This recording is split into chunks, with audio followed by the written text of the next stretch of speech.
Boeing's Starliner spacecraft is set to undock from the space station and land in New Mexico in just a few hours without its crew, without the two astronauts that will remain on board the ISS. And here's what we should expect, whether Starliner lands without a hitch and everything goes perfectly fine, or whether something goes wrong and Starliner has some kind of mishap that is unexpected. I'm going to go through all the different scenarios here. The Boeing Starliner launched just about 3 months ago for what was to be a short mission, just over a week. And nobody quite expected all the number of things that would go wrong with this first crewed mission, this demonstration mission. Boeing had 2 prior missions that were uncrewed that certainly had their issues, but not quite as many issues, I'd say, as we experienced with this mission. And it was ultimately the unreliable thrusters that led to NASA deciding to take the safer route. That is, leaving the 2 astronauts, Butch Williams and Sonny Wilmer, on the International Space Station for an extended period of time and sending them home with the SpaceX Dragon capsule that will be launching for Crew 9. Meanwhile, the fate of the Boeing Starliner program after all of these mishaps over the course of years remains to be seen. And I've done a few videos already on this subject. I will link them below, but it all comes down to this moment. It all comes down to, can this capsule land safely back to Earth? I'm Laura Forsick. I'm the executive director of space consulting firm Astrolytical. A journalist asked me this week what the astronauts might be thinking as they watch the Starliner undock from the space station, automated, and return back to Earth, as their ride is going without them. And of course, we can't know the answer as to what the astronauts might be thinking or feeling in that moment, but it definitely depends on the outcome of this landing sequence, which will take about 6 hours. The current plan is that the Starliner will undock from the ISS at around 6:04 Eastern this evening. This depends on a readiness review that will take place about 45 minutes prior. From there, it'll be about 6 hours, so a little after midnight, before Starliner lands in White Sands, New Mexico, which is where it landed 2 times previously for the uncrewed missions that Boeing did. Starliner lands on land, and it lands with a parachute deployment and airbag system. The main concern are the thrusters, so whether or not Starliner can align itself properly with the Earth's atmosphere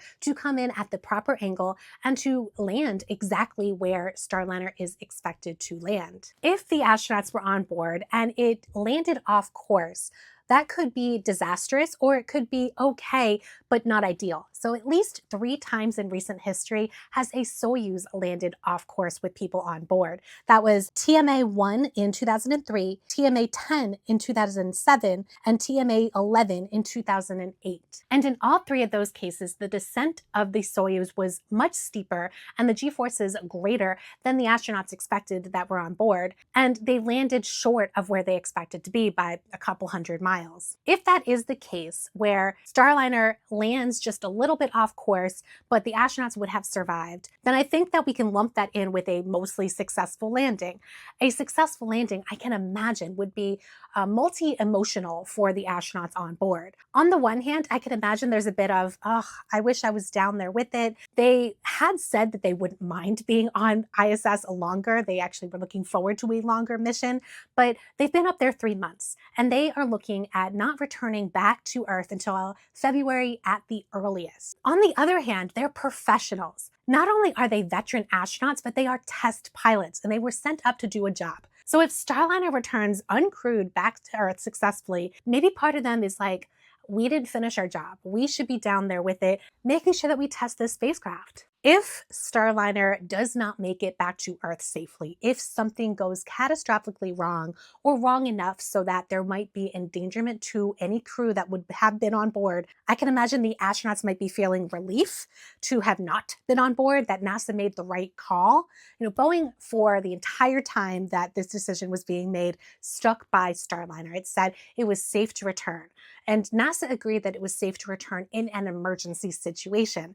But NASA ultimately decided that it was not worth the risk to the astronauts to return them on Starliner, even though Boeing remained confident in Starliner. And that's the thing, right? No one can predict this future. So what NASA did ultimately was take the less risky option.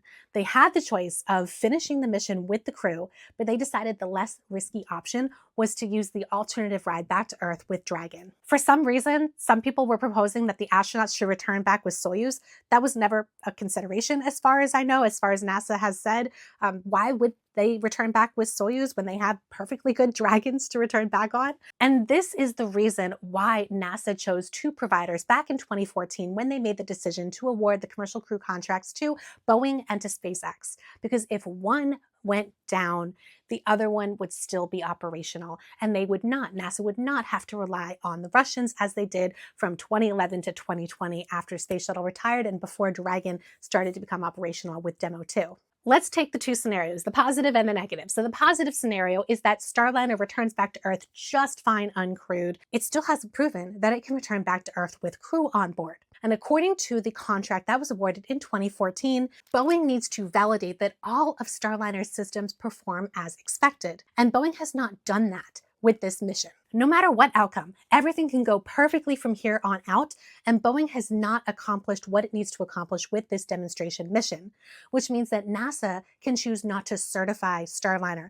And from an outsider's perspective, I don't see how NASA can justify certifying Starliner for full operational mission, Starliner 1. Because NASA is so eager to have two providers, then NASA might actually waive that requirement and certify Starliner for full operational missions starting in maybe next year. The last update we got was that Starliner 1, the first fully operational mission, which presumably would have 4 crew on board, was moved from February of 2025 to August of 2025. I don't know if anyone really believes that Starliner 1 is going to happen in August 2025, but NASA does seem to be desperate to have 2 providers. And when asked 2 weeks ago in a press briefing about the certainty whether or not Starliner would fly with astronauts on board again, NASA Administrator Bill Nelson answered 100% certainty. That's how certain he was that Starliner was not only going to keep on going as a program, but it would go on with a crew again. Now, in my opinion, that might be a little bit delusional. It might be a little bit of manifesting there. It might be that NASA wishes that Starliner will continue with people on board. And if everything goes well with this landing, then I can definitely foresee that happening, that they would do either another demo mission with a crew on board or waive the requirement and do a full operational crew on board. But it's not entirely up to NASA. It really isn't. I'll talk about Boeing's decision in a moment.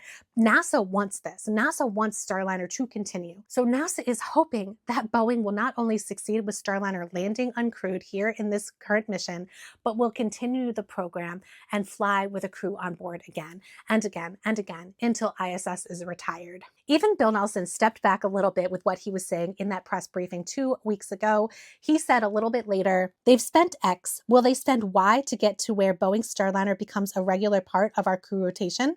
I don't have an answer to that, nor do I think we would have the answer now. Boeing has a decision to make. It's a financial decision. It's a reputation decision. So whether or not Starliner lands back to Earth safely today, or according to weather forecasts, if they don't undock today, Tuesday is the next opportunity. So whether or not this one lands safely without a crew, Boeing has a decision to make as to how much money it wants to keep spending to keep Starliner operational as a program. At this point, we know from Boeing's filings with the SEC that they have lost approximately $1.6 billion with these Starliner delays. And that figure is probably more at this point because that was with the last quarter. So that doesn't even count all the things that are happening since then with this current mission. This is a fixed price contract, which means that NASA is not providing Boeing all the money it needs to cover these delays and expenses and troubleshooting and all of that. NASA's simply buying a service. And so it's Boeing that needs to make the decision about how much money it decides to lose by providing this service to NASA. Now, NASA has only paid for a certain number of missions.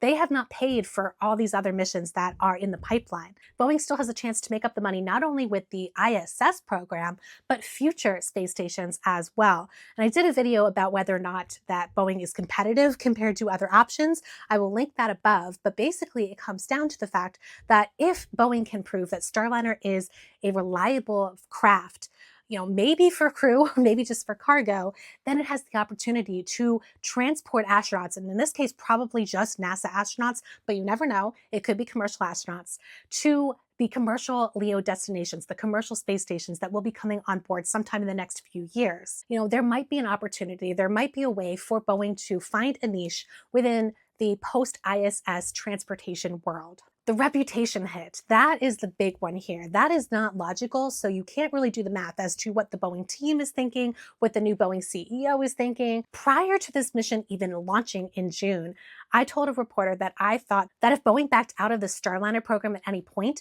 then NASA would lose a lot of confidence in Boeing, because NASA entrusted Boeing with this contract. NASA entrusts Boeing to launch astronauts in addition to SpaceX Dragon. Since all these problems have been going on with the Starliner Calypso, my opinion has slightly changed in that they are taking this reputation hit right now, and that they might be saving face by pivoting away from Starliner and not continuing with the program after this mission. So just like Bill Nelson can't tell us what Boeing is going to do, neither can I. But I can say that they have a choice to make financially and reputationally about what they're going to do with the Starliner program in the short term and in the long term. Now, in the short term, it's not totally up to Boeing. In the short term, it's up to NASA to either certify Boeing Starliner for Starliner 1 or to require Boeing to do an additional crew test mission or an additional uncrewed test mission. And we're just going to have to see the outcome of this landing to see what happens. Okay, so let's talk about the worst case scenario here. Now, the worst case scenario is off the table, actually, because the astronauts are not on board,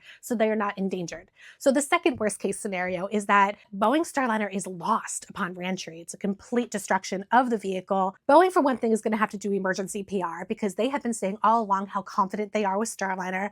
NASA is going to have to do emergency PR because they've been standing behind Starliner. And even though NASA made the decision not to fly the astronauts on board, and therefore they will be justified in that decision, they're still going to have egg on their face if something goes wrong because they're so closely aligned. There will likely be congressional hearing on it. This coming Tuesday at 10 a.m. Eastern, there is a House hearing, Risk and Rewards Encouraging Commercial Space Innovation While Maintaining Public Safety. And that hearing actually has nothing to do with NASA. That hearing has just FAA and Commercial Spaceflight Federation and a law firm. It has nothing to do with NASA. It has nothing to do with Boeing. But if something goes really wrong, then that's going to be fresh on the minds of lawmakers. And they're probably going to bring it up in that hearing, even though no one from NASA is even on the panel for that hearing. And it would definitely be mentioned the next time the NASA administrator is in one of these House or Senate hearings, and they might even call a special hearing about it. But at the same time, NASA will not back down from Starliner. NASA will make sure that it has those two providers that it requires. There have been talks about whether or not they would cut the contract with Starliner and award it to the third place option back in 2014, which was Sierra Nevada Corporation's Dream Chaser. Now it's Sierra Space. And while Dream Chaser certainly is an option for a future contract, in fact, Dream Chaser might be proving itself by late this year with an uncrewed version, it still really is years away before it flies a crew.